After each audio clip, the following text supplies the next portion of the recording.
Hey everybody, I'm Zail Mednick, and welcome to another episode of Preconceived. Humans are remarkably good at splitting reality. We eat animals without picturing slaughterhouses. We wear clothes without picturing sweatshops. We scroll on phones without picturing cobalt mines. Cocaine might be one of the clearest examples of that fracture. In the West, it's normalized. At parties, finance offices, after-hours dinners, it's joked about, it's social, it's even glamorous. But its supply chain is explicitly violent. Between a coca leaf in the Andes and a line of cocaine in North America, there are farmers trapped in poverty, armed groups controlling territory, chemical processing labs, smuggling routes, corruption, and death. And yet most users never picture any of that. So what is that psychological gap? Is it cognitive dissonance? Is it dissociation? Is it privilege? The ability to consume without seeing consequence. What do we do when pleasure depends on someone else's suffering? Today, my guest Emilia Ziosi walks us through the reality of how cocaine is made and how it travels step by step from coca plant to Western nightlife. Emilia is a postdoctoral researcher at the University of Oxford, specializing in the study of organized crime and illegal trade. Her work focuses mostly on cocaine trafficking in Latin America, particularly in Honduras, where she examines the relationship between criminal groups, the state, and civil society, as well as the logistics that underpin illegal markets. She is especially interested in the intersection of legal and illegal forms of governance and trade. All right, Emilia Ziosi, welcome to the podcast. Thank you so much for joining me. Thank you so much for having me. I want to initially start by talking about what do you study? What do people in your line of work and research, what are you looking at when you're examining cocaine, the cocaine trade? People probably have a particular idea of what that looks like, but it might be surprising what the elements are that you're looking at.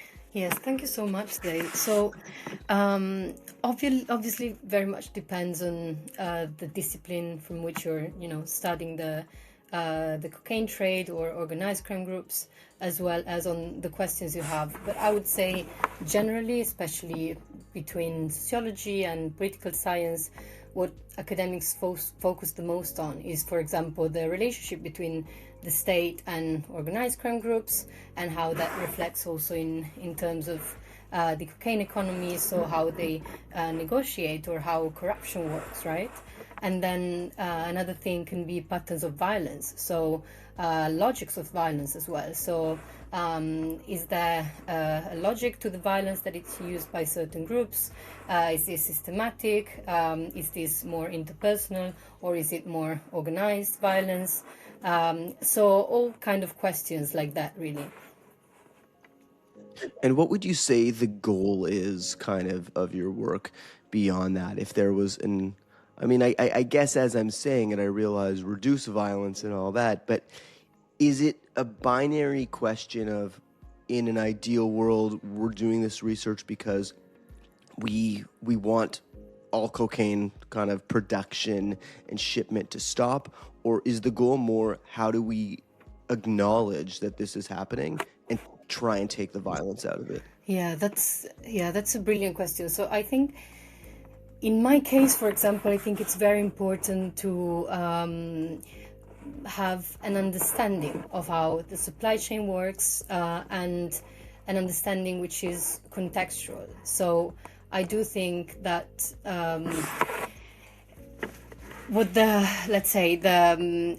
various negative externalities of the cocaine trade vary a lot in terms of regions, in terms of countries, even in terms of within the same country from town to town, let's say.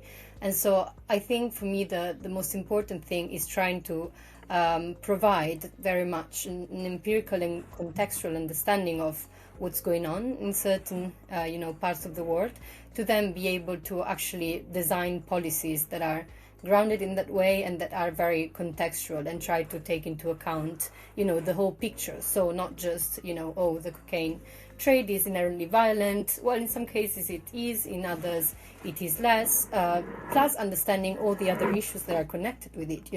Sometimes which I think we mentioned before in conversation with you, Obviously, some people depend heavily on cocaine production. For example, some farmers, and people can't just decide from one day to the other to just get out of the economy. But often it's also not their choice, or sometimes it is.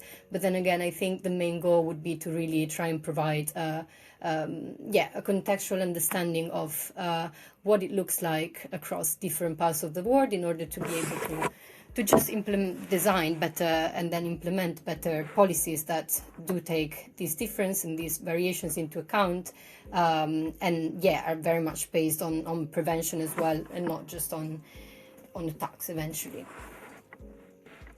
And who would be realistically looking at the policy aspects? Because obviously the people who are in the cocaine trade, they're not going to be concerned with that. The question, I guess, and it depends on which country you're talking about, is whether governments care enough, right?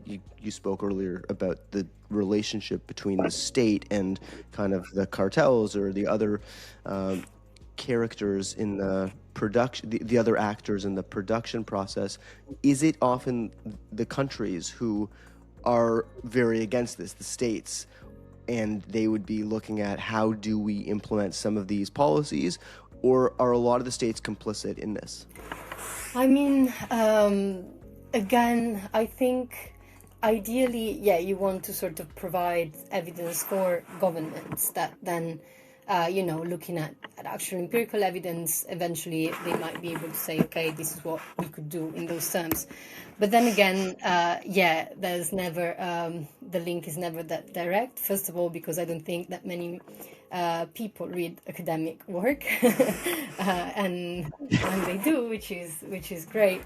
I mean, also the let's say the step from having empirical evidence and then designing a policy and then implementing it is huge. There's so many processes involved within that, and so it's also a matter of how you implement it, and the difficulties of implementing, and the challenges that it presents. But then again, when it comes to actually understanding the relationship between states and criminal groups, I think we can look to it from different perspectives. Let's say there are some state actors that are complicit, in the sense that the cocaine trade does rely on corruption heavily in all parts of the world, really. And so that is one way in which sort of state actors and criminal actors are sort of linked, let's say. But then again, also when it comes to, for example, something like a relationship which is based on the state trying to obviously prevent the cocaine economy from sustaining itself, then we talk about, for example, policies, or we talk about repression, for example. We often, need to think about the fact that there's obviously the interest of a specific state, but also then the interest of the international community. Since cocaine trafficking is a transnational market, we can't just think about, for example, what happens in Colombia is only going to affect Colombia. It affects, the whole world eventually, and we see that then these policies that are implemented are often international. And so in that sense, for example, we have to be careful about how we frame things.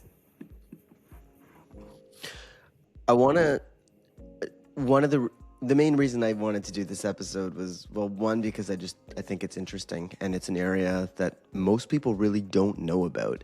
And I spoke in the introduction about this kind of cognitive dissociation of a lot of things in life. It's not unique to cocaine, about kind of where we get our food. Nobody really asks that or is concerned too much about the manufacturing process of food or the slaughterhouses.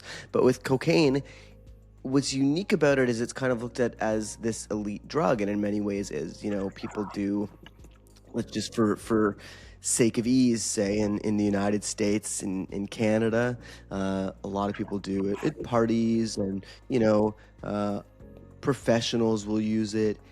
but it's viewed in a different way than a lot of other drugs is. It's viewed kind of as, yeah, shouldn't be doing it, but it's kind of an elite drug, and it's expected that Hollywood stars are doing it, and nobody really frowns upon it.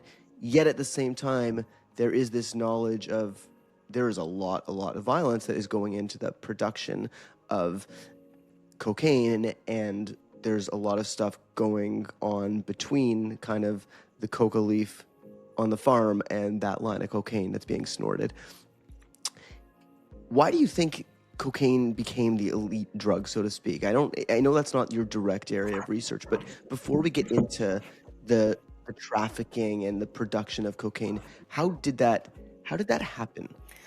Yeah, I think it's probably a sort of a combination between, historical, social, and also cultural factors. So I think how it started, how sort of the use of cocaine started was in the late 1800s, and it was used mostly as a local anesthetic. So I think it just historically there was this association with it as, with professionalism, but also modernity. And then when it was, I think, mostly used as a local anesthetic, and so it gave cocaine sort of I would say, an association with professionalism, right? And then when its recreational use started or emerged, and cocaine was also criminalized, I think then it still remained largely associated with professionals, especially, for example, with, white men in finance, but also the nightlife scenes. And so I think the issue was that it was sort of associated with certain class, and there was, and to an extent there still is, I think, sort of less stigma around cocaine than other drugs.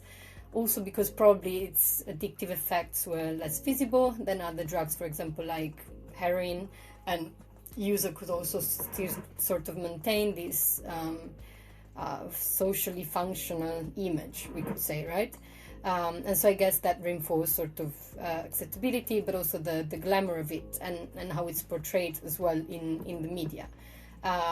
It's also a matter of how costly it is. It definitely costs more than other synthetic drugs, and so I guess also that limited access sort of contributes to maintaining exclusivity to an extent.